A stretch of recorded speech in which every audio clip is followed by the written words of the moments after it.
Loud. Well, good morning, everyone, and welcome to our webinar this morning. My name is Teresa Kittredge, and I'm the founder of 100 Rural Women. And I'm excited today to have this webinar really focused about the youth vote and having young women here today to talk about that vote. So we're just going to kick off, do some introductions, and I'm going to hand it over. So the first thing I want to do is to introduce our team, our interns, and I'm going to start out with Claudia. Claudia, do you just want to introduce yourself quick and tell us where you're going to school and what you're studying? Hi everyone, my name is Claudia Perez Suarez. I am currently a sociology major with a minor in psychology, and I am attending CSU Stanislaus in Turlock, California. I love it. And let's move to Kenya. Kenya, can you introduce yourself? Hi, yes. Hi, my name is Kenya Magana. I am from Modesto, California, and I'm attending California State University Stanislaus. I'm majoring in sociology with a minor in psychology, and I'm interning here at 100 Rural Women, and I'm excited to be here today. Wonderful. Thanks, Kenya. How about you, Chloe? Hello, everyone. My name is Chloe Contreras, and I'm currently a senior at the CSU Stanislaus in Turlock, California. I am currently majoring in sociology with a concentration in criminology and society. Wonderful. And now we'll go to Allison. My name is Allison, and I am a junior at the University of Minnesota Morris, where I am majoring in psychology and human services with a minor in communications. Thank you, Allison. And before I hand it over to Allison to kick us off, I just want to let folks know that we will be publishing this recording and send it out in our newsletter tomorrow. We have a lot of people that couldn't join us this morning, so I want to make sure that we get that out right away. So this will go out tomorrow. But I'm just excited to be able to hand this over to you guys to take us through this and talk about the importance of our votes. So Allison, why don't you take it away? Yeah, so I'm going to start by going over what 100 Rural Women is. 100 Rural Women creates connections and inspires leadership. We see a future where more rural women lead positive change for themselves, their families, communities, the nation, and the world. We are committed to building leadership through networks, mentorship, education, and civic engagement. Our organization is nonprofit and nonpartisan. Our mission is to serve, support, and connect rural women. We believe it is more important than ever to lift up the work of rural women, leaders, and share resources with each other, network, and continue to develop and support each other as leaders. We connect you with amazing guest speakers who share their experiences, knowledge, inspiring ideas, tools, and stories.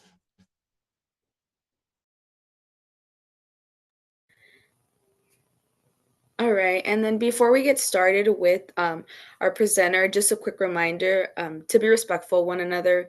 We are still on Zoom, but we want to make sure everyone keeps their mics off when our guest speaker is speaking or any interns are doing their presentation. We encourage anyone who is comfortable with it to turn on their cameras. We would love to see everyone's faces, but once again, that's if you're comfortable. If not, it's totally fine. And then also another reminder, during the last few minutes of the webinar, we will be holding a Q&A session. So we would love an active Q&A session even during the presentation part and the intern presentations. If you want to put down your question in the chat or save it for the end of the webinar, that's totally okay too, but we do encourage an active Q&A.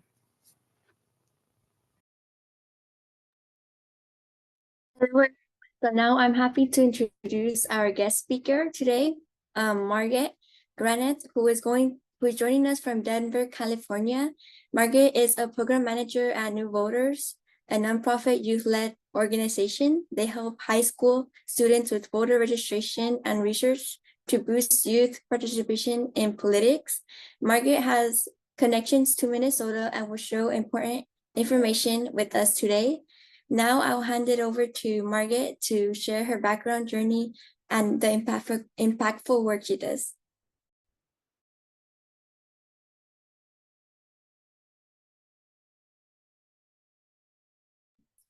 Thank you so much for that wonderful introduction. I'm excited to be here today. My name is Margaux, and I work at New Voters, which is a 501c3 nonpartisan nonprofit. And we specifically work with high schools and high schoolers to promote voter registration in their communities. So I'm going to share a little bit about myself in some slides. First, of course, starting with who are we? What is New Voters? And I've kind of, already explained it a bit. But like I said, we're a youth-led nonpartisan organization. We have been around since 2017 when our founder started this club when she was a high school junior to try and get everyone in her high school registered to vote for the 2018 midterms. She was successful in that and then just sort of expanded the work, particularly during 2020 when so many students were really looking for a way to get involved with the election and get involved with voting, but options were a little bit limited due to the COVID-19 pandemic. And so New Voters just was able to really grow and kind of flourish in that virtual environment and support high school students in registering others to vote. Since 2017, we have registered over 80,000 high school students, and we've been working in 400 different high schools across the country. So we are national. We are actually based in PA, in Pennsylvania, but we support high schools all across the country and high schoolers anywhere, truly. So a little bit, okay, some more, 400 high schools.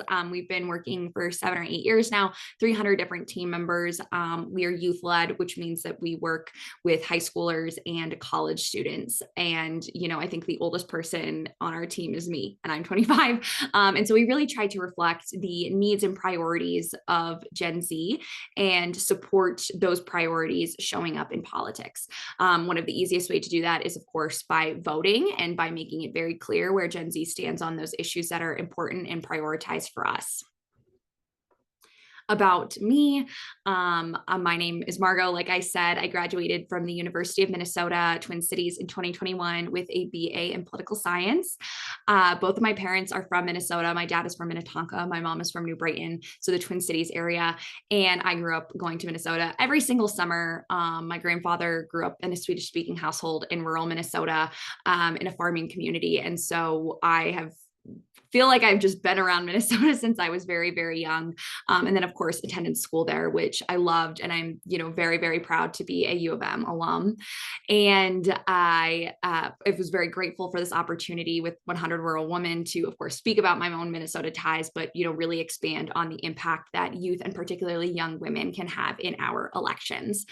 I have worked in the nonprofit space since high school during various, nonprofit work. It's always been something I've been really excited about.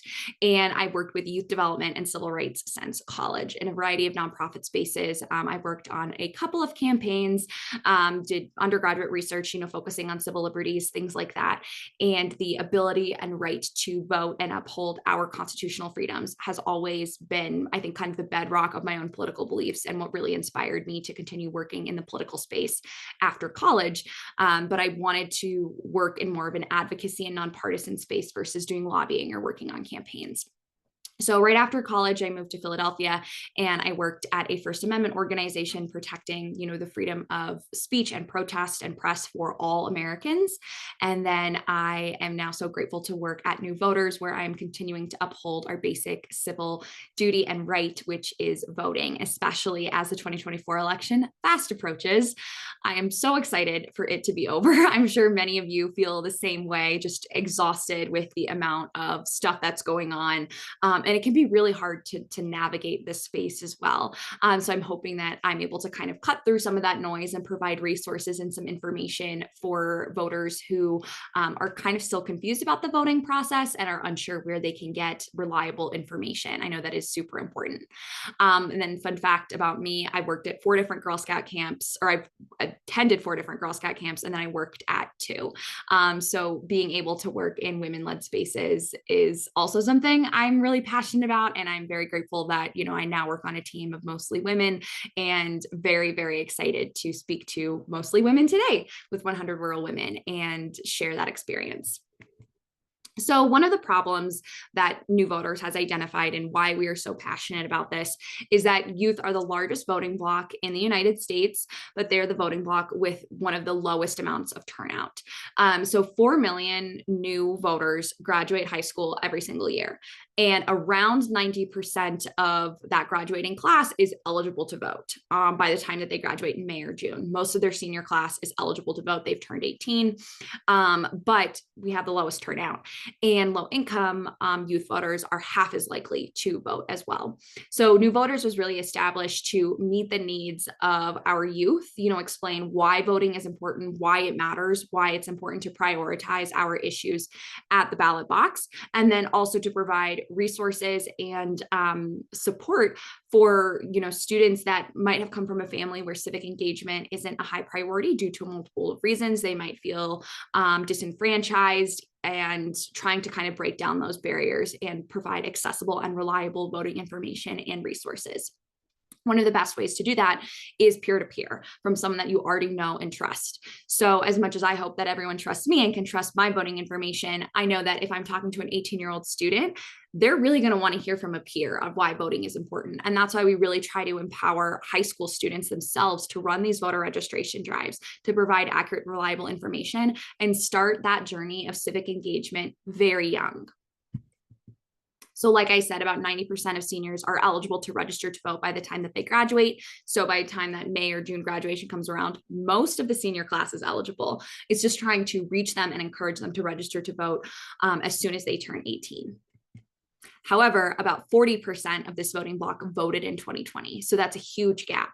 So why did that gap happen? Why are we only seeing 40% of Gen Z civically engaged via voting? I think that there's this narrative, particularly in spaces that I'm in, that, Gen Z is this political activist generation, and they care so much about these issues. And I think that that's mostly true, but that's not what our data reflects, which means that there probably is a lot of accessibility and informational barriers that are preventing Gen Z from actually getting to the polls and showing support for the issues that they, care a lot about. So for a discussion question, feel free to answer in the chat, or you can unmute yourself. I would love to know why you all think that young people vote and civically engage at lower rates.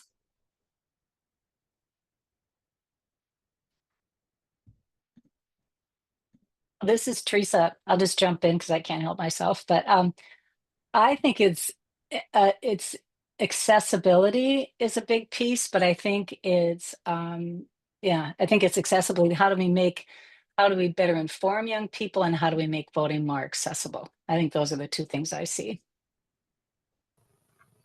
And I would also say just not being informed on how to do things. For example, like in my household, my parents don't vote because they're not eligible.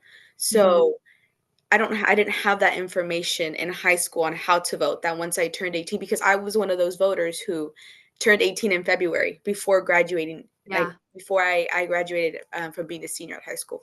I didn't have that information because in high school, nobody was really talking about voting. There wasn't too much engagement on making sure that students who were just about to turn 18 or who had already turned 18 for the upcoming election, information on how to vote and do stuff like that. So I just think not being informed enough or not receiving help on how to do things like voting is one of the reasons why as well. Absolutely. I hear from a lot of students that the reason that they first registered is because they had a teacher in their life that encouraged voter registration, or they had a mentor. And I think that those people are so needed. And also, I think it can be really hard if you're a teacher to, manage everything else that's going on in the classroom and also be that kind of civic engagement leader. And I hope that our work is able to take the weight off and, really provide that peer-to-peer resources. I also definitely, want to bounce off what you guys were saying with voting being inaccessible or hard to understand. And also that they might not think it's important. In terms of accessibility, one thing about, 18 to 22-year-olds is they're often in college, and, students might attend out of state and then not know where they can register. They might not know if they should vote in the state where their home address is, or if they should vote in the state where they go to college. And many just might not decide to not vote at all because they're confused by that process, or the process between the two states is difficult. One of the states that we work in is Arizona, and I went to Arizona State University and provided voting resources much similar as I'm doing now. And we had out-of-state students come up and they're like, I don't know how to register to vote in Arizona. And I had a hard time figuring out, and this is my full-time job. And in Arizona, if you have an out-of-state driver's license, you can't register to vote online. So you have to contact the Secretary of State's election office and provide them with, a source of ID and things like that.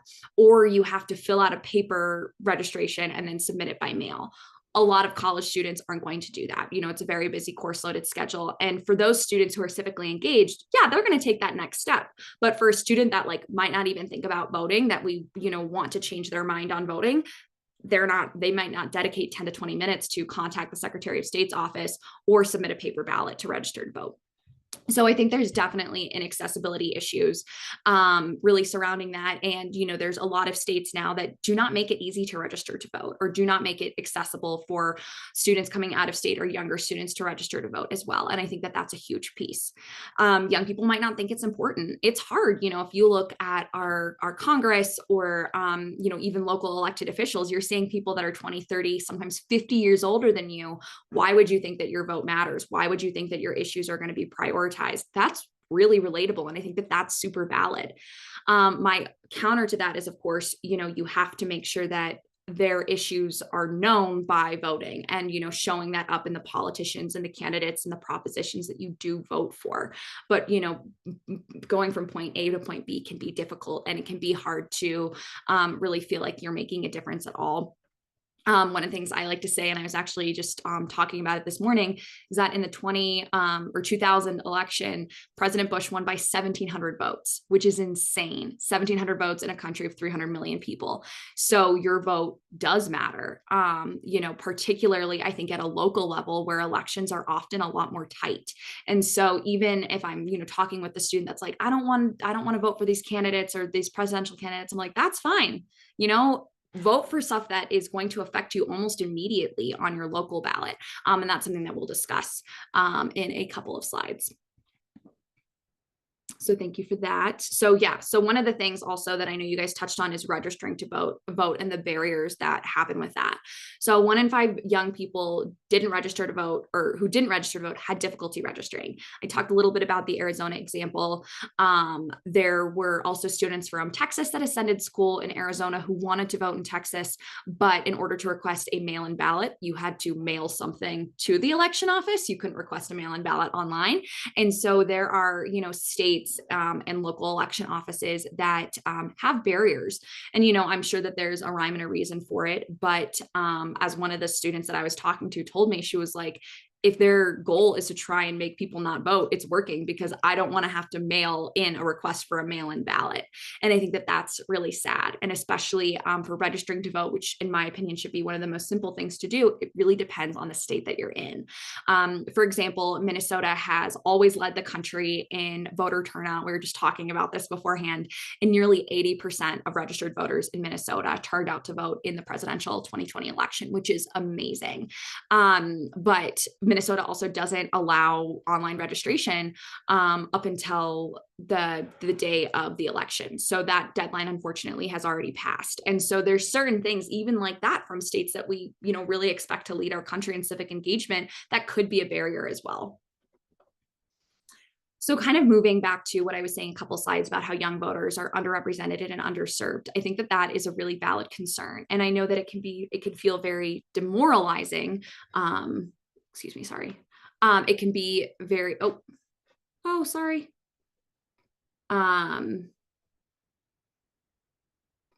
It can be very demoralizing to feel as if the views and your values are not necessarily reflected by people who, like I said, are 20, 30, 50 years older than you. And we can't necessarily wait for those people to leave Congress leave Congress because, of course, I think that there should be representation for all sorts of people. But for the youth, especially, I think that there should be more young people in Congress, and there should be more, youth issues prioritized. And one of the simplest ways to prioritize those issues is by voting for your support on them, and then legitimizing them at the ballot box and at a national and a federal level. So for Minnesota specific voting information, so I spoke on this, the registration deadlines online and by mail have passed. However, you still can register to vote. If you choose to early vote, you'll need to register to vote in person. And if you would like to vote on election day, you still can register to vote day of on November 5th, which is awesome and definitely something that I think more states need to do. Not all states offer that option that you can register in person on election day. So for people that might be undecided voters, they're not sure if they even want to participate in the election at all, there is still about 6 days to make that decision. And of course, for voting.org, my bias is I think you definitely should participate and you should do that. And so I'm going to provide a little bit more information about Minnesota specifically. If you would like to confirm your registration status and pledge to vote for reminders about this election, which I'm sure you are well reminded of, but for future elections, including midterms and state and local elections that might not take place during November, I really encourage you to sign up to pledge to vote. You can just scan this QR code, and this will be a really easy way to get automatic reminders about elections that you probably won't hear anything of. Obviously, this presidential election is very different. There's so much media, and I've talked to so many people who are like, I'm so tired of it. And I can definitely relate to that. And then if you would like to look at what's on your ballot or find your polling location, I've included QR codes to do this. When I say what's on my ballot, that's not me telling you who to vote for or what candidates or anything like that. But the Minnesota Secretary of State's office provides great information about polling location and drop boxes. And then NPR, Minnesota Public Radio, provides wonderful information on what's on your ballot. So Teresa actually shared this with me, and I was like, I'm definitely going to put this in the slides. But essentially, you just put in where you're registered to vote, your address, and then it'll show you all the local elections that are going to be on your ballot. So you can also be more informed, because every 4 years, of course, we're electing a new president, but we're also electing state officials, local officials. You might be reaffirming judges.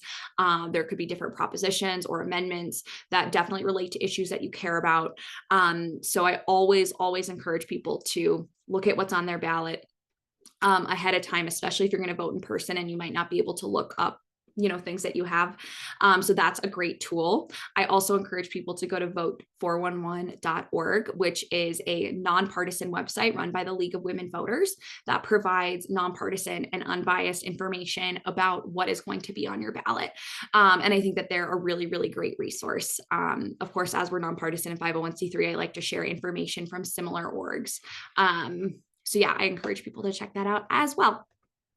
And so I just wanted to say thank you for the time and having me speak. I am happy to answer any questions about voting or about, my personal and professional work experience, kind of shed some lights on what it is to be a new grad in this era. Feel free to email me at margaux@newvoters.org, or you can add me on LinkedIn.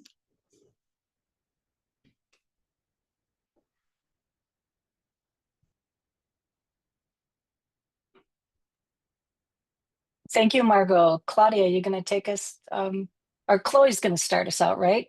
With our staff team to talk. Yep. The cool thing about this webinar is it's really an opportunity to just have some discussion and really hear from young people about their experience, young voters. So Chloe, why don't you take it away here? All right. So women have always had like a significant impact on history since women have fought for a right to vote and passed the 14th Amendment. Women's voices have been important in shaping laws that impact our lives today still. One of the laws that women helped pass was the Equal Pay Act of 1963 and the Civil Rights Act of 1964. These laws closed the gender wage gap and prohibited the discrimination of a person's race, religion, and gender. Women voters have also played an important role in passing child labor laws and the Family Medical Leave of 1993, which this gained strong this had strong support on female voters and women-led activist groups. This shows that the power of women votes continues to drive change, addressing real-life challenges through policies that protect families and support work and life balances. Without women voters, some of these laws wouldn't even be passed. These laws just show how important all of our votes are in building a society rooted in fairness, equality, and support for all. By voting, we could all get our voices heard and keep shaping a future that we all want to live in. And this just shows the big impact that women's voices have. A lot of people don't think our votes matter because, you know, such a small group register to vote, but that's not true because we have always done and got our voices heard throughout history and passed laws that needed to be passed. And then I wanted to start off talking about a little bit why it's and continuing to talk about why it's important for young individuals to vote, such as college students. So to start off, when I was looking at some information, I saw that millennials and Gen Zs, they made up the largest share of eligible voters in past elections, but they do have a low voting rate. So it's important that youth goes out, gets informed, and votes because your vote does matter and it does make a difference. You have the right to make decisions about what propositions you agree or don't agree with and who becomes responsible for what occurs in your own community. So, for example, local officials are listed in your ballot, and in many cases, these are the individuals who are in charge of looking at issues that impact your home or your community college. So, officials usually make decisions on topics such as funding for education or on types of support systems that are needed for students. Now, a local official can be decided with just a matter of votes. So, to learn more about why your vote matters, why it's important, and how to stay engaged as a college student, another tip I recommend is looking at your own college or on campus. So, for example, at my college campus, there is a lot of voter engagement at this moment. There is a lot of what is it called? Not webinars, but there are workshops that have more information on why it's important to vote. They go off the history of voting and things like that. There's one that just took place yesterday around 5:30, just like a little last minute thing to educate individuals on the importance of it, how to do it, and all those other fun topics. Another thing why I recommend is staying engaged in college and seeing like the resources that your community and also your colleges are offering. I know at my colleges, at my university, they are pushing for a lot of people to vote. For example, we'll have professors who will regularly comment during the beginning of class, hey, have you guys registered to vote yet? Hey, remember the deadline is coming up. So just keep a lookout for those little things because staying informed can also help ease a little bit of that voter anxiety, which is something that I know Kenya is going to talk a little bit more about. But making sure you keep on the lookout for those resources, not just at universities, but also in your community, because there's a lot of things like that that are held, could also help ease your anxiety of what can I do or how do I do certain things and who should I vote for. And I wanted to pass it on to Kenya because I know she's going to talk a little bit more about that anxiety part of it. Yes, so many Gen Z voters, they can feel about this upcoming election, especially since it's maybe the first time voting and they worry about the future, others people's opinions, their choices, and it's important to find ways to cope with this anxiety. And professionals do suggest strategies to manage these feelings during the voting season. So before the election, there's important things someone can do to ease their anxiety. So separate people and their viewpoints. So understand that everyone is human and has their points of views, and that it is okay to have differing views on the presidents, on the governors. It is everyone has their choice, and that is okay. And establishing boundaries as well. Limit the time spent on news, social media, and politics. So sometimes overexposure to political views can increase anxiety due to a lot of information overload. So just keeping in mind and sometimes people use timers too to time how much time they spent or how much time they could spend on these looking at the news, and also being aware of disinformation. So news often exaggerate reality sometimes, and they could evoke strong emotions. And that's why it is important to be mindful of what you watch and what you hear. And I think Allison is going to go over that a little bit more, so I'm not going to go too in depth about this information. And on the election day, it is important to understand the ballot, so know who is on it, what you want to vote for, that it can make the process more easier. And also knowing your voting rights. So I know in Minnesota and many other states, you can bring a sample ballot to the polling place, to the polling site. So having this information on hand can reduce any anxiety about like forgetting who or what you want to support. And in many states, including Minnesota also allow you to bring someone to assist you while voting if you need to. Some states even permit service dogs, or additionally, they have also accessible options available to, for example, voting barriers or disabilities. It's important to check in with your polling place to see what accommodations they could have for you. And also being informed of what you can and cannot do at the polling place. For example, avoiding wearing campaign attire. So knowing these rules in general about what you can bring to the polls can boost your confidence while voting, and being informed about these guidelines can reduce the unpleasant situations and ensure everyone's safety, right? When we go over there, we just want to go to what we're doing and then just having a pleasant experience. So being informed ahead of time can save you both time and also lessen the stress. So these are some tips that you can do to be more to have a more pleasant experience while voting. And we encourage you to go out and vote, which is very important. And I will hand it over to Allison, who will discuss all the important stuff of this information and more resources.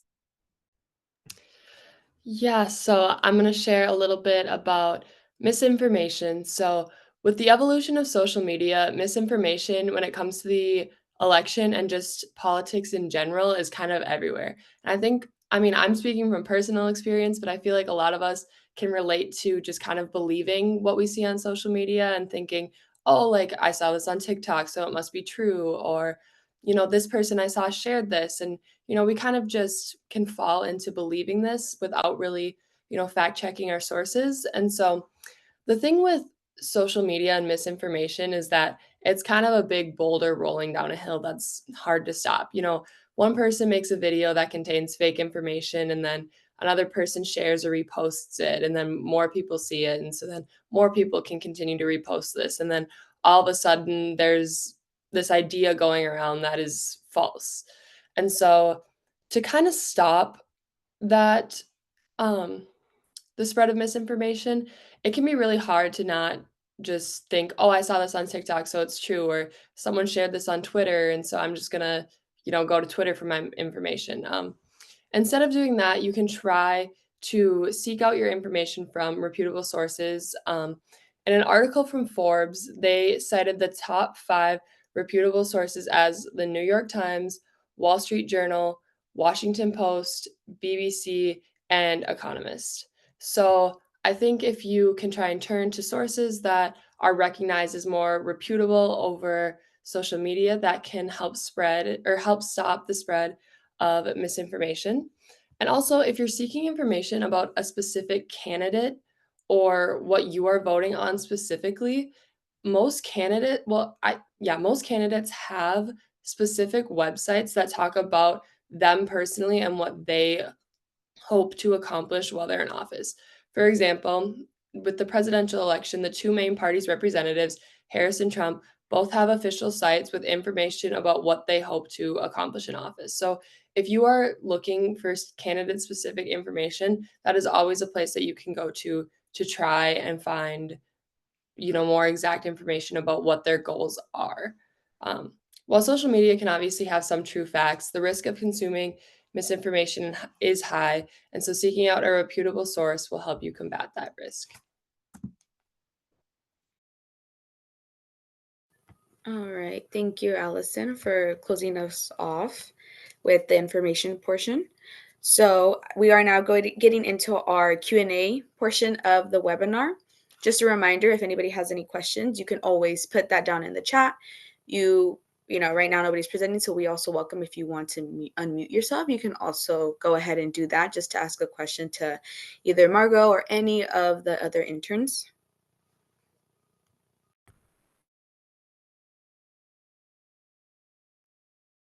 I'll just kick off with a question, and then people can think about what they want to ask. But Margaux, I want to go back to what you talked about teachers and high school, and having somebody in school that helps them know more about voting.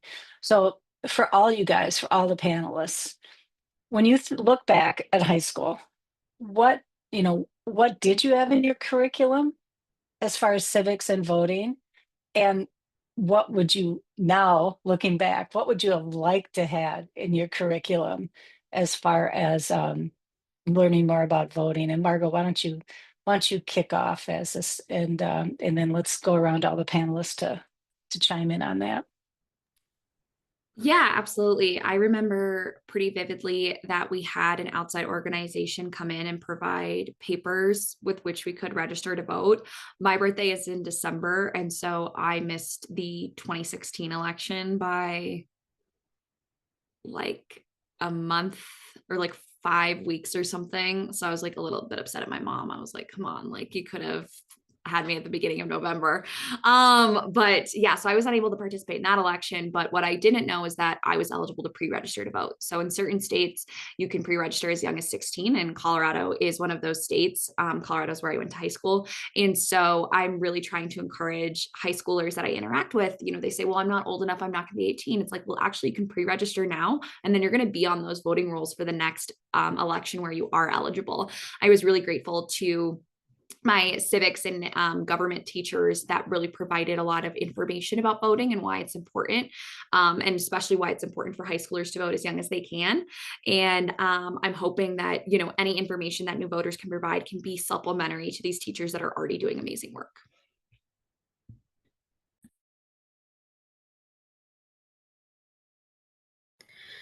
I would say that for my government teachers or professors that I have in high school, they did give us some information regarding voting, the importance of it, and maybe some history on it. But there's little things such as, for example, that Margaux mentioned.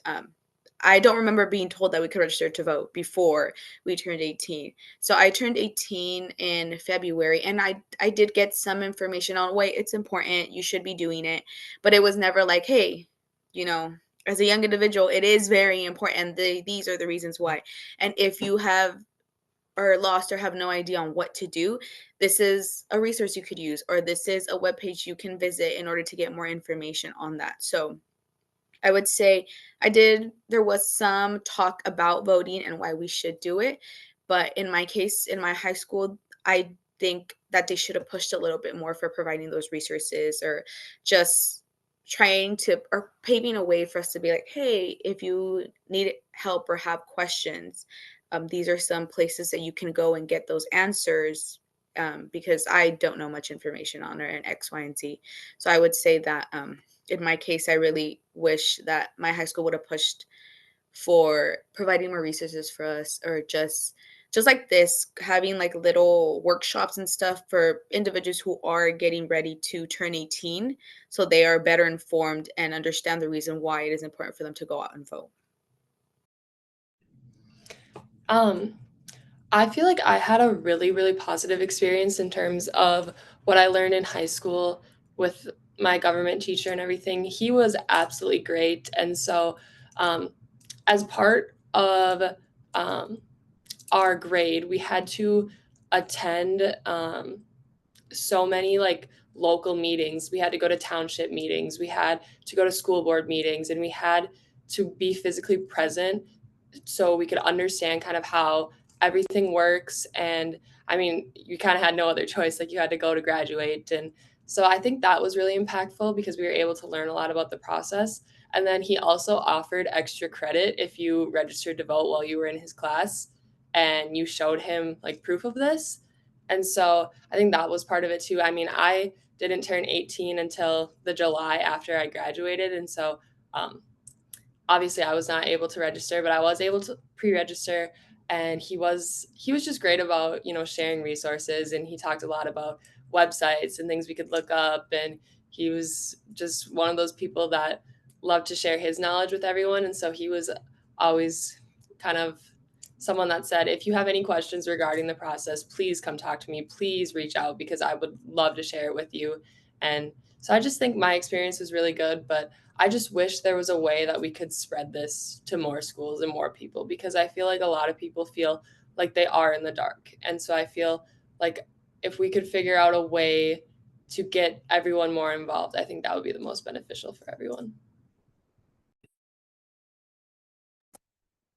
Yeah, for me, I just remember our history teacher would also provide extra credit, and just looking at the presidential elections and the debates and everything, but I don't remember ever getting like resources or information about voting, the importance of voting.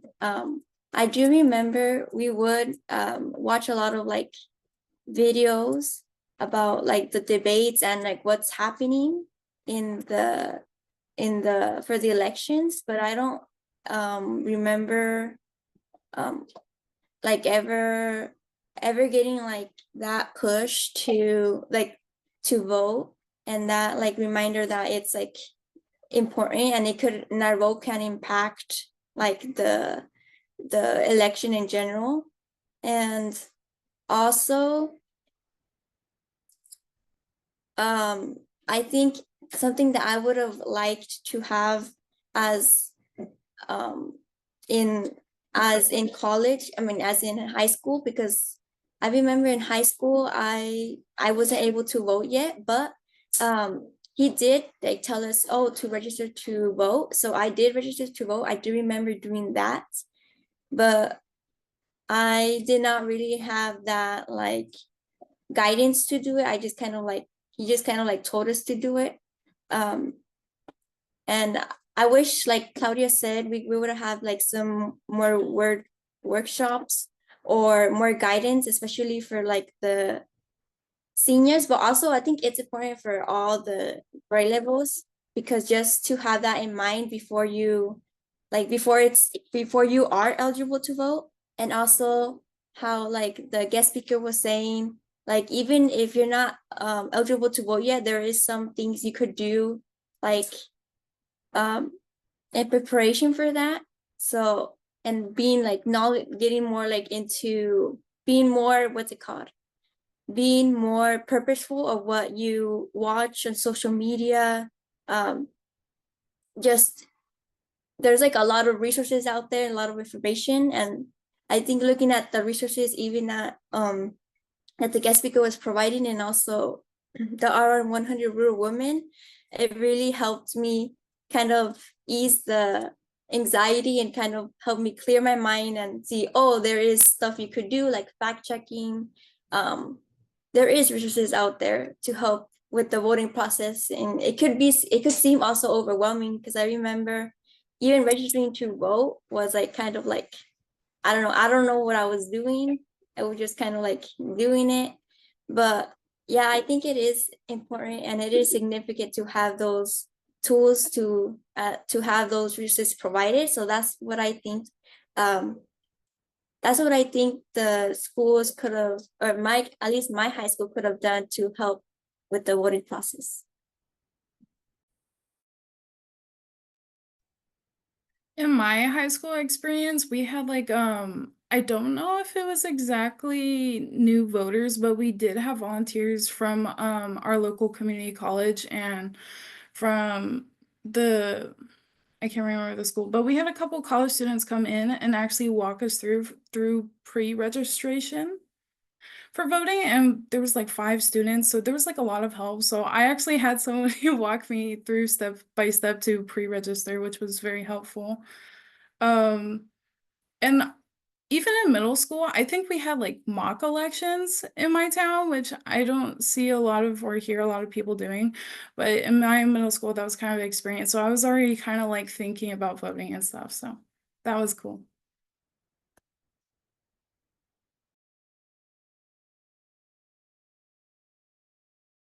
All right, I know we still have a little bit of more time. I did want to bring up another question that I had was just thinking about. I don't know if anybody knows information on this as well, or Margaux as well. I don't know if you know any information on this. So just for everybody, anyone in general who say is moving from one location to the other, do you know by any chance if individuals are still able to vote even if their ballot was already mailed?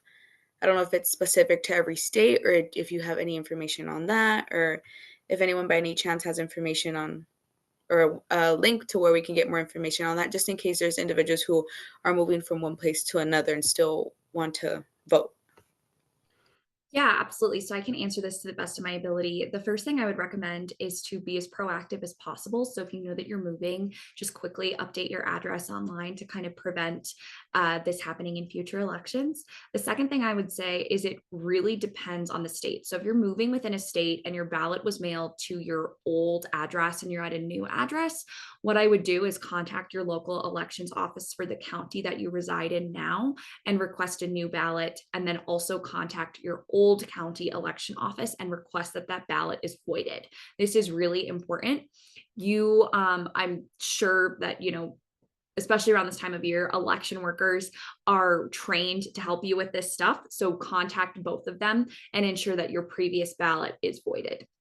This also goes for people that have received a mail-in ballot, or, like I am in Colorado, where everyone receives a mail-in ballot. If you would like to still vote in person, what you can do is, in most states, bring your ballot to the in-person voting location and get that ballot voided.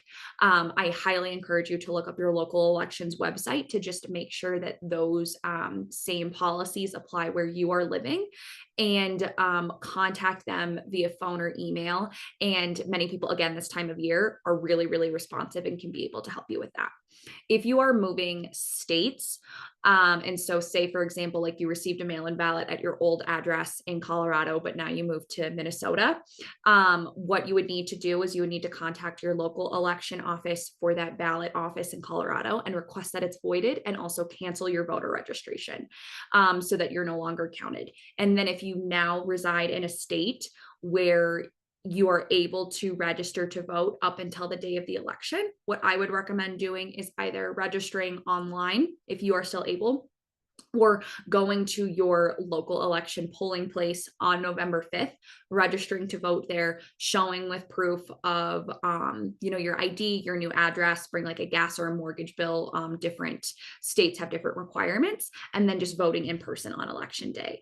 That is what I would recommend, because we're so close to the election, and I hope that is helpful. But yeah, you will have to check out your local county election office. Yeah, and Kenya shared in the chat here, and all these resources are on our website, but there's some really good resources. Your Secretary of State in every state should have all that compiled in resources to direct you to your county. So yeah, that's a really good question, because that is confusing, especially for people, just people who are mobile, and especially for students. That's a huge piece. So I love it. So I don't know if anybody else has any last minute questions, any other final thoughts or comments before I pass it on to Chloe.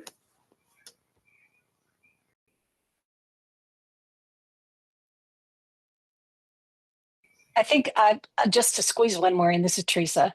I know we have a couple of you live in different states, and can you just talk a little bit? I know we've Minnesota, we've been focused on that quite a bit, but what about Colorado and California? You guys have very different voting than we do in Minnesota. Can you speak briefly to how you get your ballot and what it looks like and how you turn it in? Absolutely. In Colorado, every single registered voter receives a ballot in the mail. Colorado actually has the second highest voter turnout rate, second only to Minnesota. So very, very proud of that. And in the 2020 election, we had 75% of eligible Colorado voters vote. And I think one of the reasons our rate is so high is because we make it very easy to get a ballot. Every registered voter receives a ballot with information on the drop boxes, or how to put it in the mail and send it. I think this gives people a lot of time to digest what's on their ballot. Also in Colorado, very voter friendly. There's usually a lot of citizen-led propositions or amendments on our ballot for people to vote on. And it can be really intimidating to go to a polling location and then have like 20 other things that you're voting on and not know what to do. And so voting ahead of time and voting with that mail ballot is really accessible, and I think really provides people with a lot of time to make those important decisions. Colorado also sends out to every registered voter household a booklet with the amendment language and then arguments for and against that language as well. So it's a very voter friendly state, one that I'm really happy to vote in. Yeah, I think that summarized it pretty well. I know California is similar. Can one of you guys just speak to California from one of our interns about that, if the process is similar or if there's anything different in California for you guys? I would say that the process is very similar. For example, for me, I received my ballot ahead of time. So I have that time to really look through the ballot and then also look at other resources to see, okay, what does this proposition mean? And who is this individual? So I think in California, we are able to look through that ahead of time. And I think it's a really important thing because I don't think anybody wants to be day of or registering in person or not knowing what this means. We have some time to still look at it. And for example, for me, usually what I'll do is I'll use the drop-off locations, the drop-box location. So I have time to be at home and look through my ballot, thankfully, look to see what I agree on, what I don't agree on, make those decisions beforehand, and then I have a set time where I can go drop it off. And thankfully, I have a lot of drop-box locations near the area. So that's another thing that you can do as well. And similar to what Margaux says, you can do that in-person voting as well. So it's the same thing. It's very, very voter friendly, very likes to have individuals engaged and informed ahead of time. Yeah, and just for those of us in Minnesota and we'll be sharing this, broadly, but I know a lot of people from Minnesota will be viewing this recording. Can you just tell us how many pages is your ballot? Just an average, not exact, but with all your propositions. Is it 25 pages? Is it 10 pages? What is it? Oh, it's very long. I don't remember because I already have it saved, so I make sure I drop Mhm. it off. But it does go for a couple of pages because those propositions are long. And I was looking at it as well online. So I want to say it's about a few pages. I can't give an exact number because, like I said, I Mhm. haven't looked at it. I already went through it all and everything, but it's pretty long. There's a lot of things listed on there. How about you, Margot? Do you know how long yours is? Is it 5 pages or? Kind of, but they Mhm. just do a front and back ballot that's like obviously bigger than a computer paper. Right. And so I think on the front ballot, it was all of the amendments that were proposed by the legislature, obviously president, state representative, board of regents vote. We had to reconfirm all of our judges. And so I think on the front, there was probably like 20 different things. And then on the back, there were propositions and then local propositions that would only affect my district or my county. So then I think there was an additional like 7 things that I voted on the back. So it was a very Right. long ballot, and I didn't realize it was super long. In Colorado, it is legal to post a picture of your ballot on social media. And so I did that. And I got like 5 DMs saying, oh my gosh, like we only needed to vote on 4 things in my state. I don't know what's going on in Colorado. So yes, it's intense, but I appreciate feeling like I'm really able to vote on things that matter to me. I love it. All right, who's closing up? Chloe, are you doing the close here? Yeah, or call of action. Mhm. So just a brief say, but your voice matters, and all of our votes can bring change. Every election shapes our future and our communities, and it's really important to get your voice heard out there because this is like the future laws that will like dictate your community or your state that you live in. So you want to make sure that you get your voice heard out there. And so go cast your ballot, be a part of the change, get your voice heard. I love it. Well, I want to thank everybody, and Margaux, thanks so much for doing this. And thanks. You can see how fortunate we are at 100 Real Women to have these amazing young women not working with us and definitely influencing the work that we do. I'm super excited to be able to share this webinar out. Everything will be up on the website. We'll have the recording, we'll have slides from Margaux, and we will have links to her organization, which does incredible work. And we'll get it out in our newsletter tomorrow. So I think the big thing is we just want to remind people to get out to vote and just how important your vote is. And from a personal perspective of where I live in my legislative district, it was decided by election was decided by 17 votes for the House of Representatives. It was just really tight. So I always remind people that your vote does count. So this webinar series, we will be future topics that are going to come up. We're going to be talking about rural housing. We're going to be talking about Project Reach, which is a program that encourages people to advocate for rural health. And we're going to be doing a maternal health series too. So look for those coming up. But I just want to thank everybody and also let folks know that we're going to be moving to more of a podcast format because people are busy and we just want to make sure our information is accessible. So just want to thank everybody for coming today and appreciate your time. And you guys, thanks so much for sharing this information. It was excellent. So everybody have a great day. Thank you.